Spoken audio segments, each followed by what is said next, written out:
Hai semua, apa kabar? Dalam kesempatan kali ini kita akan mempelajari tentang aturan perkalian dan aturan penjumlahan.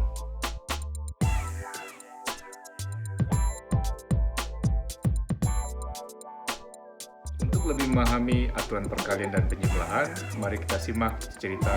Seorang pengemudi mengendarai mobil dari kota A ke kota C melalui kota B. Jika dari kota A ke kota B terdapat 3 pilihan jalan, dari kota B ke kota C terdapat 2 pilihan jalan, maka ada berapa banyak alternatif rute jalan yang bisa dilalui pengendara untuk sampai ke kota C. Nah, jika ada soal seperti ini, kita bisa menggunakan cara manual terdahulu ya. Nah, di sini ada 3 kota, ada kota A, kemudian ada kota B, selanjutnya ada kota C. Jika dari kota A ke kota B ada 3 pilihan jalan, misalnya kita pilih namanya jalan 1, jalan 2, dan jalan 3. Selanjutnya dari kota B ke kota C itu ada 2 pilihan jalan, misalnya kita kasih nama jalan P, kemudian keduanya jalan Q.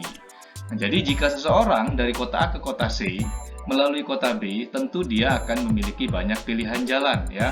Yang pertama, dia bisa memilih jalan 1 dilanjutkan dengan jalan B. Nah, bisa saja pilihan yang kedua, dia bisa memilih jalan 1 dilanjutkan dengan jalan Q. Pilihan yang ketiga, dia bisa memilih jalan 2 dilanjutkan dengan jalan B.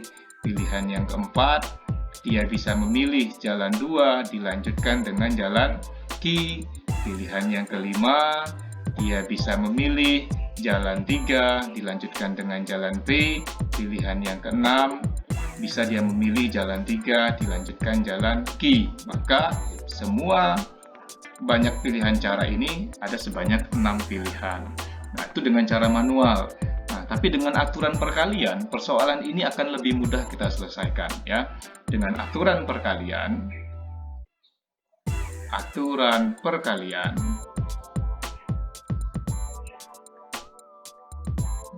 maka dari kota A ke kota B ada sebanyak 3 pilihan jalan, dari kota B ke kota C ada sebanyak 2 pilihan jalan, maka total pilihan jalan dari kota A ke kota C sebanyak 3 kali 2, yaitu ada sebanyak 6 pilihan jalan atau sebanyak 6 cara. Nah, dengan aturan perkalian, 6 cara ini lebih mudah kita dapatkan daripada kita menggunakan cara manual seperti ini. Soal kedua, rute perjalanan dari kota A ke kota C dapat ditempuh melalui kota B atau kota D. Dari kota A ke kota B ada 3 pilihan jalan, dari kota B ke kota C ada 2 pilihan jalan, sementara dari kota A ke kota D ada 2 pilihan jalan, dari kota D ke kota C ada 2 pilihan jalan, maka banyak pilihan jalan dari kota A ke kota C sebanyak. Nah, jadi cerita ini kalau kita sketsa, itu ada kota A, ya, ada kota A, kemudian ada kota B,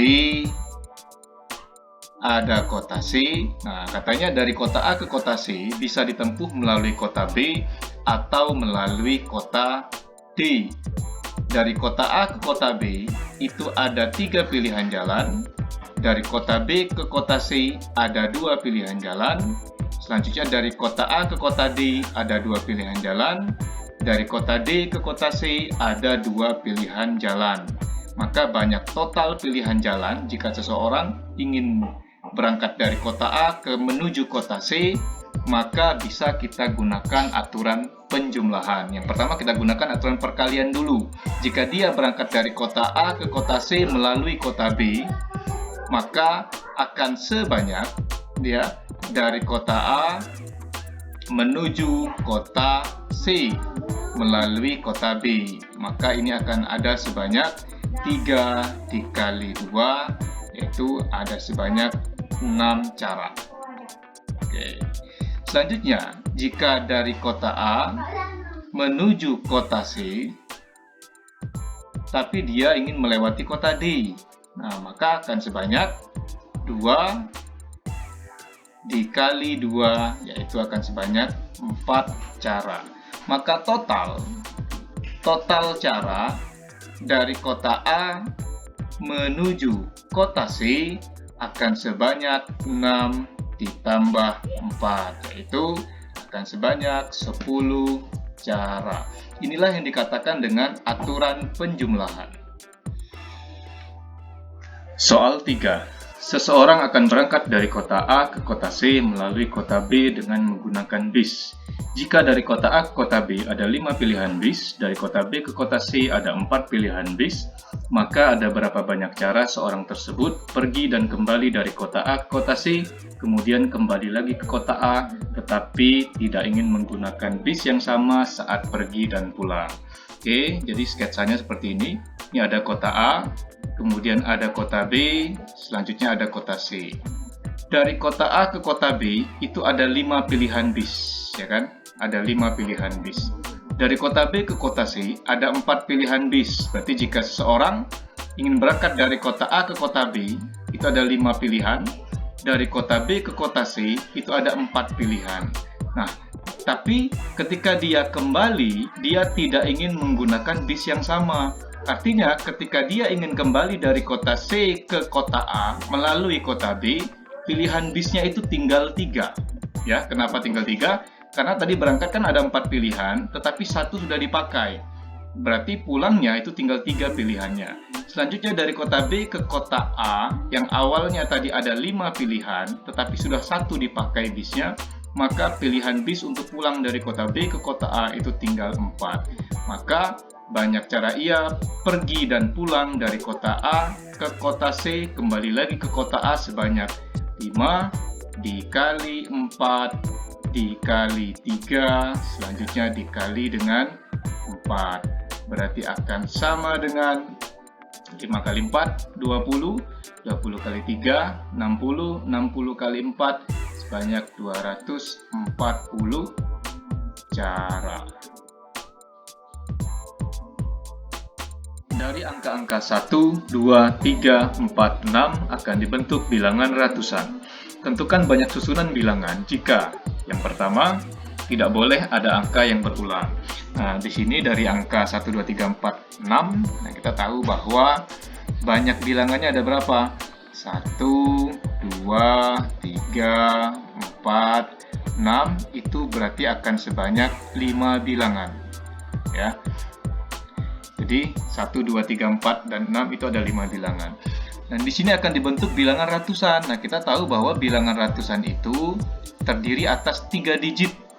Ya, bilangan ratusan itu terdiri atas 3 digit, yaitu digit pertama, ini ada angka ratusan. Digit kedua itu puluhan, dan digit ketiga itu satuan. Oke. Nah, di digit pertama di ratusan ini, tadi kan bilangannya ada 5 bilangan. Berarti untuk di ratusan itu ke-5 bilangannya bisa masuk ya. Baik itu angka 1, 2, 3, 4, dan 6. Itu semuanya bisa masuk. Nah, tapi di puluhan, tadi jika salah satu bilangan sudah masuk ke ratusan, tentu bilangan tersebut tidak boleh lagi masuk ke puluhan. Kenapa? Karena tidak boleh ada angka yang sama. Misalnya kayak gini nih. Misalnya 224. Nah, itu nggak boleh. Ini angka 2 tidak boleh masuk lagi ke puluhan. Kenapa? Karena ketika 2 sudah masuk ke ratusan, dia tidak bisa terpakai lagi di puluhan, ya. Maka kesempatan angka 2 itu sudah berkurang di puluhannya. Maka ketika ada satu bilangan sudah masuk ke ratusan, maka di puluhan pilihan kita tinggal 4 bilangan. Nah, di satuan pilihan kita tinggal 3 bilangan. Kenapa tinggal 3 bilangan? Karena dari 5 bilangan, satu bilangan sudah dipakai di ratusan, satu bilangan sudah dipakai di puluhan. Maka di satuan tinggal bersisa 3 pilihan kita. Maka ini akan sebanyak 5 kali 4 kali 3. 5 dikali 4 dikali 3. Maka akan sama dengan 60 bilangan. Berarti bilangan ratusan yang bisa dibentuk dari angka 1, 2, 3, 4, dan 6 dengan syarat tidak ada boleh angka yang sama, maka bisa dibentuk sebanyak 60 bilangan. Kemudian soal yang kedua, angka boleh berulang. Nah, kalau angka boleh berulang, artinya ketika 5 bilangan disajikan, ya, di kotak pertama itu bisa masuk ke 5 bilangannya. Di kotak kedua tidak ada syarat, angka tidak boleh sama, tapi di sini angka boleh berulang kan, berarti semuanya masih bisa masuk lagi. Di kotak satuan juga semuanya bisa masuk, semua bilangan itu bisa masuk, maka akan sebanyak 5 dikali 5 dikali 5, maka akan sebanyak 5 kali 5 25, 25 kali 5 125 bilangan.